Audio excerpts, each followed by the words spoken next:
right, simple implementation of reinforcement learning, the intuition behind it and the implementation of a simple one. And what I will show you is this lunar lander toy example. This video shows what it would be like when you have a model that's not trained yet. There it goes. It crashes. And as you train this, so the numbers here represent the episodes. I'm going to show you the progression of how good it gets.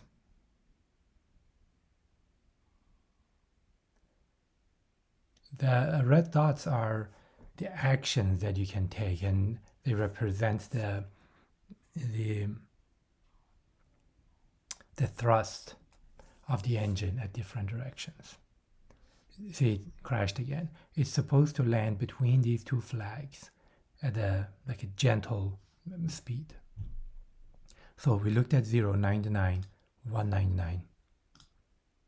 You can see it's getting better.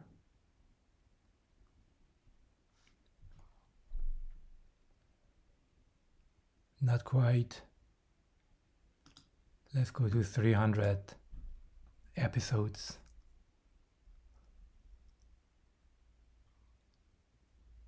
Not quite.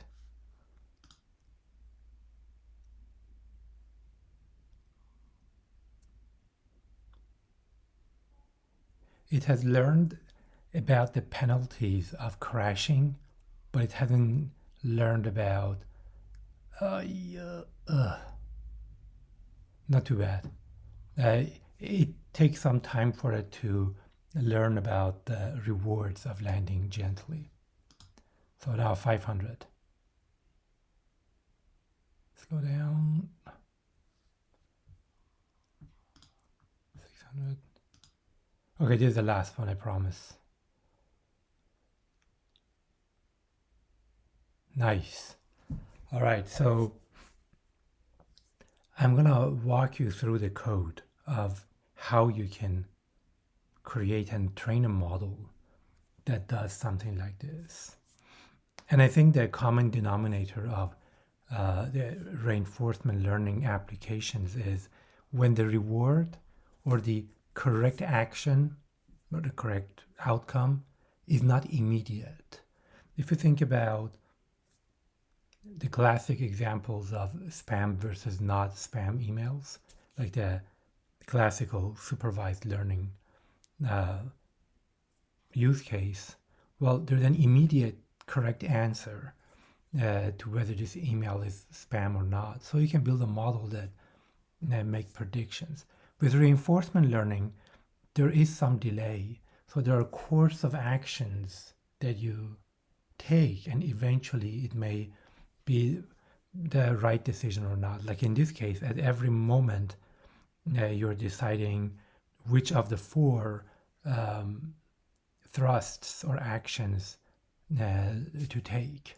And you will really know if it was a good course of action or not towards the end when it crashes or lands successfully. All right. So before I jump into the code, I want to show you some schematics. Let's go here. And I'm going to zoom out. All right. Before we jump into training, let's look at inference, which is a simpler scenario to look at. So you have an agent. In our example, the agent is the Lunar Lander, is the thing that can take actions and affect the environment around it. So the agent takes an action. Let's say it thrusts the left engine or the right engine or the vertical one, or no action at all. And then it impacts the environment. The other word for the environment in this context is state. So you hear the word a lot. So it changes the state, and the state represents the external world in one snapshot of time. So in our example again, the state are the X and Y of the agent, where it is, the speed along the X and Y the rotation and the rotation or the angular velocity, a bunch of parameters that fully define that state for us.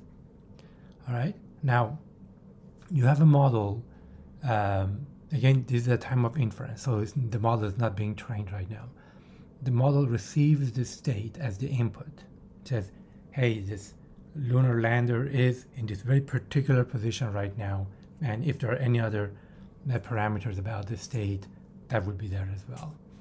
And the model makes a prediction of the return for any permutation of actions. So in our example, we have 4 actions, right? So left, right, vertical, or nothing. So that would be 4 actions. The model will output 4 numbers for you. And these numbers represent, if you take action 1, the return would be such. Action 2, return would be another value. And I guess the big question then becomes, what is a return? All right, I'm back. So, return. Return is the maximum amount of reward that you can collect, or the agent can collect, given their position at whatever state they are in. And what the model is predicting here is that you have 4 different actions. Depending on which action you take, it tells you what amount of total return you can expect. Or in other words, how good of a move that action is.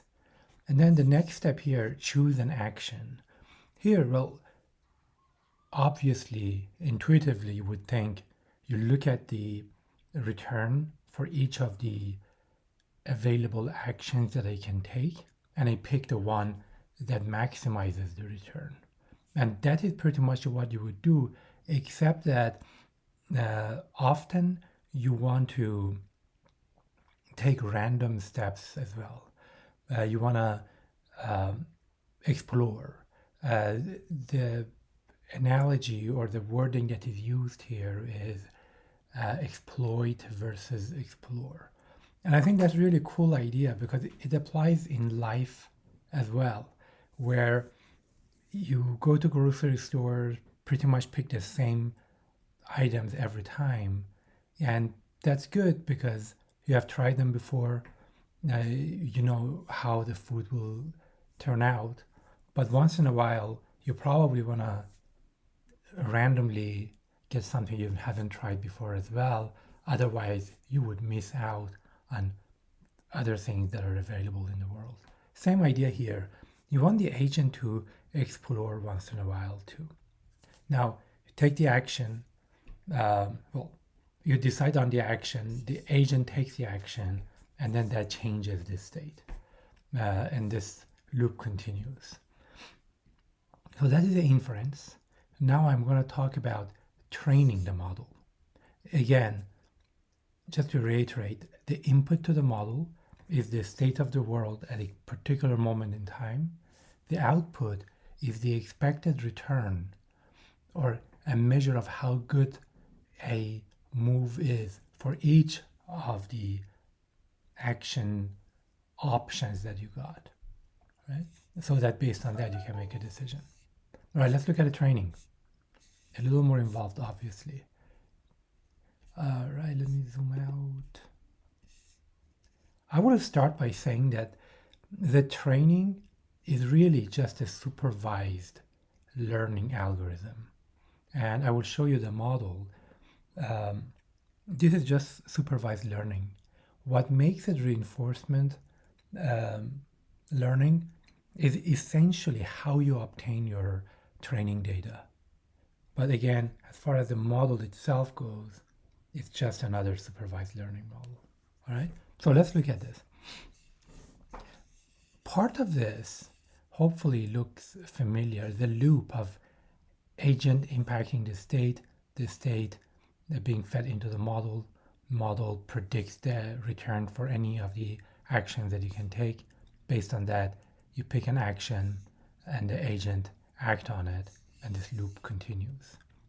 So that's the inference thing. And as a matter of fact, when you train these reinforcement learning models, you have to kind of deploy the model. You start inferencing with the model. And the reason for that is you want to collect data from the field. And I've created a queue here. Queue is better than array or list because it's more efficient.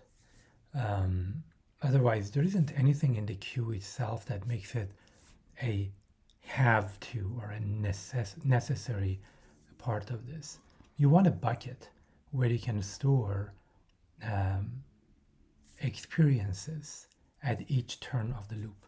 So here I've included 2 experiences, but you can imagine as you go through this, you're going to have thousands and thousands of experience. Each experience representing 1 turn of this loop. All right. So let's look at the first experience. It has the current state S1, the action that you took A1, and that's essentially what is fed to the model, the action that you chose and the state at which the model took the action.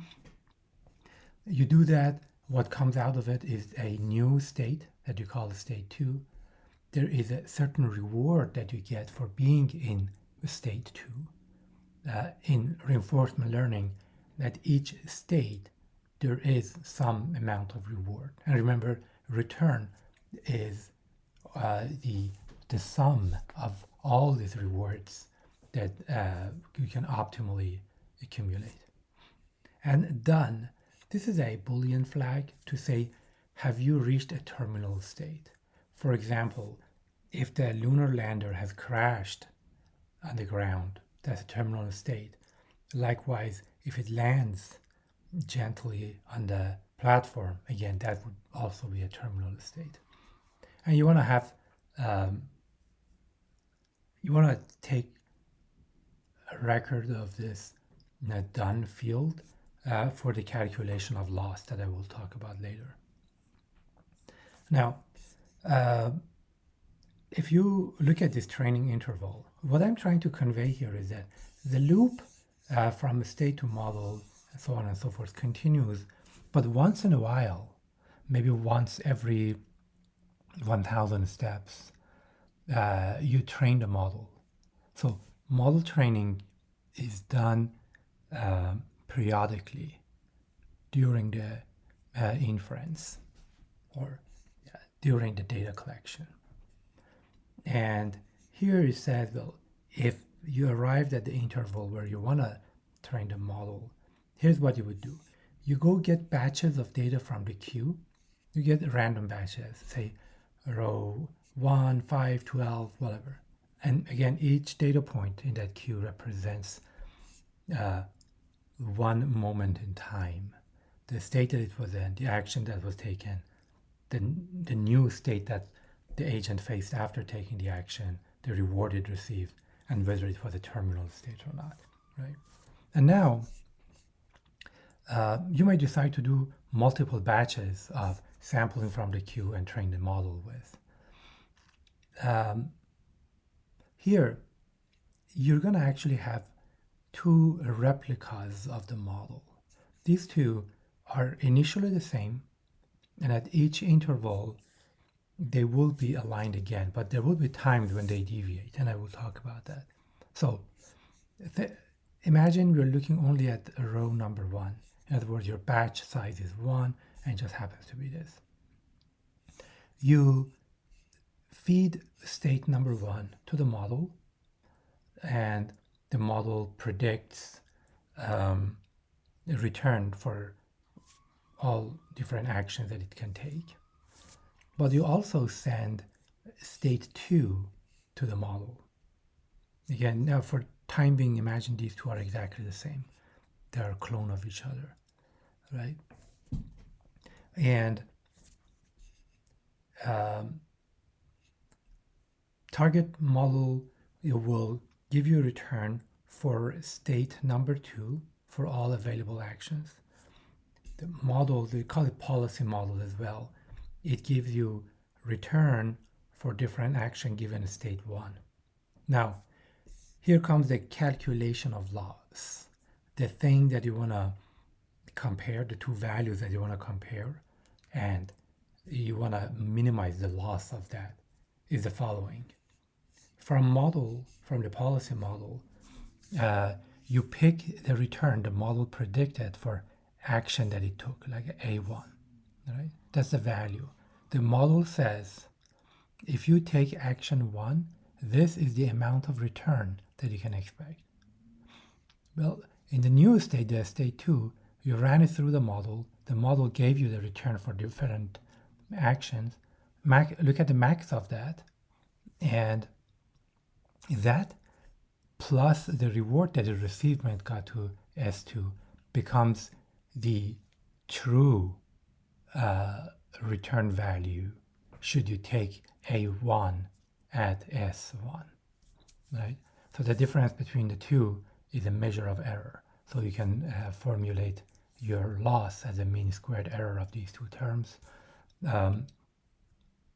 The part of this that's kind of finicky and is hard to have a grasp on is that the target model is essentially your own model, right? So when it gives you the ground truth of what the return value for S1, A1 should be, it's not really the ground truth. It's just what the model predicts at this point in time. But that's the nature of this. And as you keep training the model, hopefully if you end up in terminal states, and even without arriving at terminal states, you keep getting better and better at predicting that return value. Yeah, so that is the model training. Let's go to the code. All right. I'm gonna minimize this, push this to the side. Well, I import Torch because the model I created, that they call it deep Q model.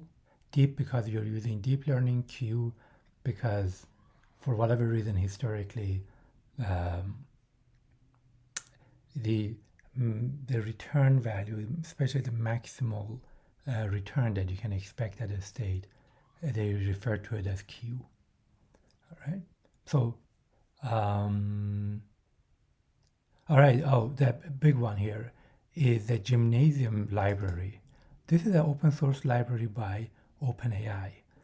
It has a whole bunch of simulations or mock robots or mock environments. If you think about this, here or maybe here, well, the agent takes an action, then that changes the state. Well, it's not within the scope of my model, ML practice here to know how the external world react to an action. For that, you need either a robot in the real world, maybe you have a drone, so you can take action and then see actually how the drone moved. That could be one way. Or in our example, in our case, there is a simulation of it. And I thought, yeah, that's it. You can look at the documentation for Gymnasium's library where it shows all the simulations they have. All right. Back another day.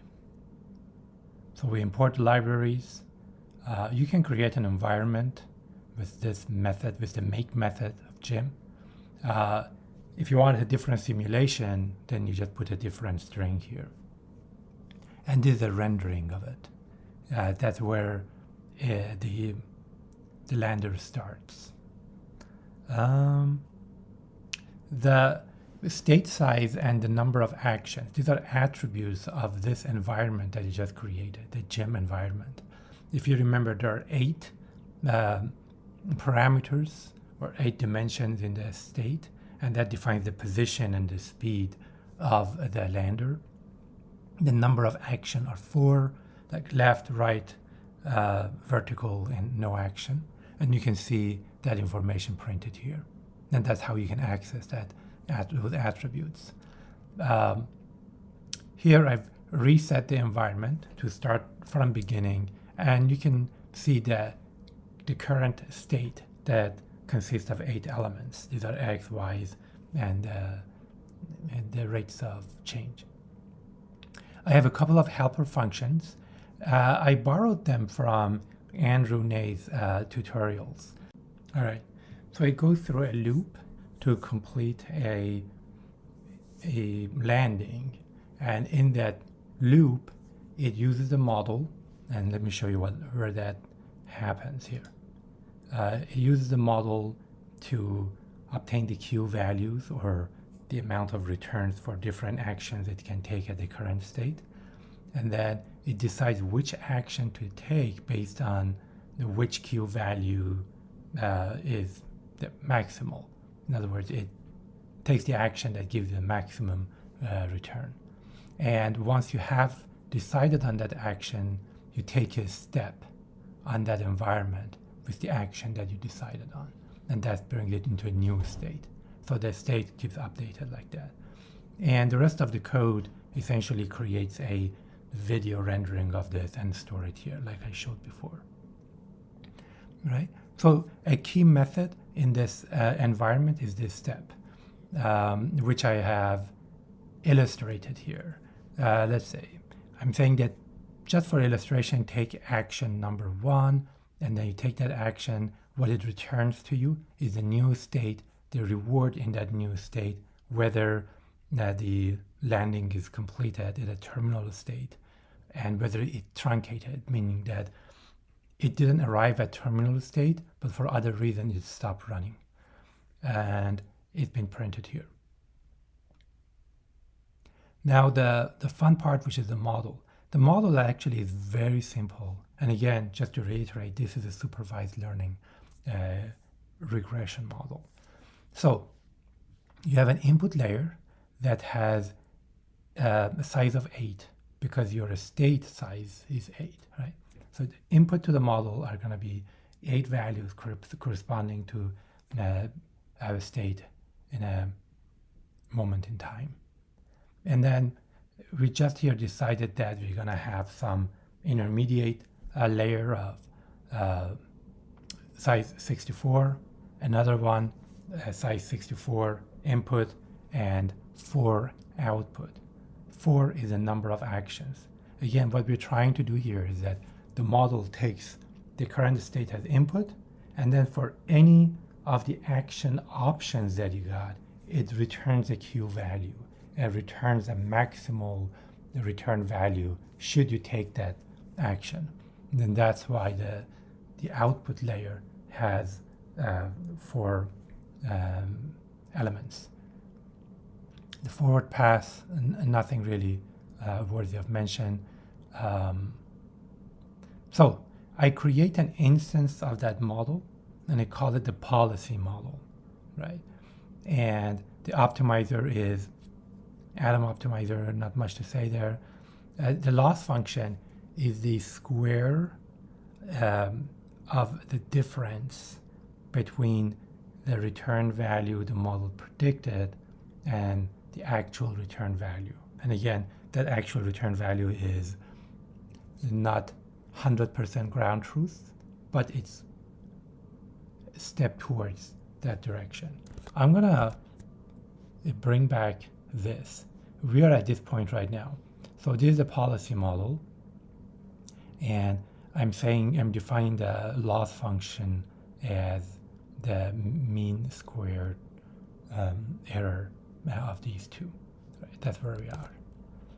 And that's our model. Now for the Q, for this, data store or the queue of the experiences. Here's how I'm defining my experiences. The name itself is experience, is a name tuple which marries the benefits of a dictionary and a tuple, and it includes state, action, reward, next step, and done. This is where I define the queue. It has a way of adding to the queue and a way of sampling from the queue. Let's see what else. All right, so I have a select action method, which is called epsilon greedy method, where in majority of times it goes for the action that maximizes return, but once in a while it explores the path that it hadn't taken before with that a randomized action. But that's that. So this function corresponds to here, choosing the action. All right, so this is a training step.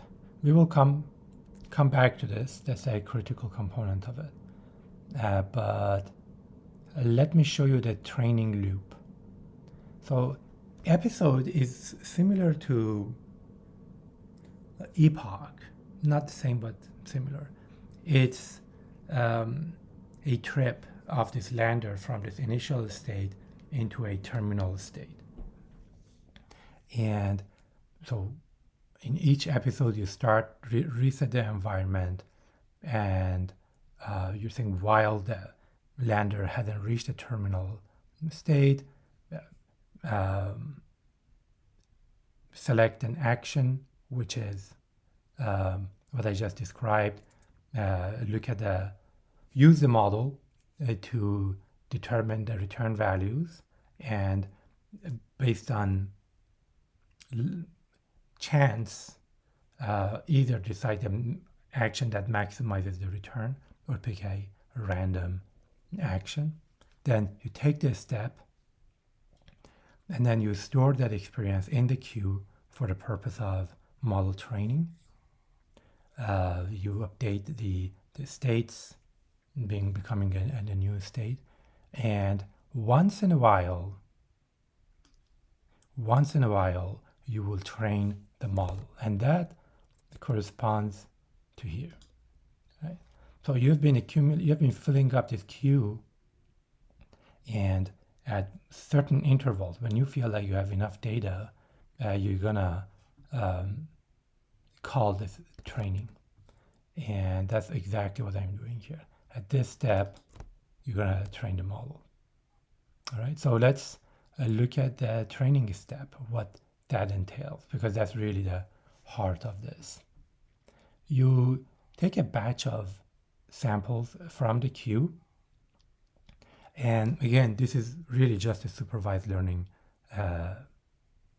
training step.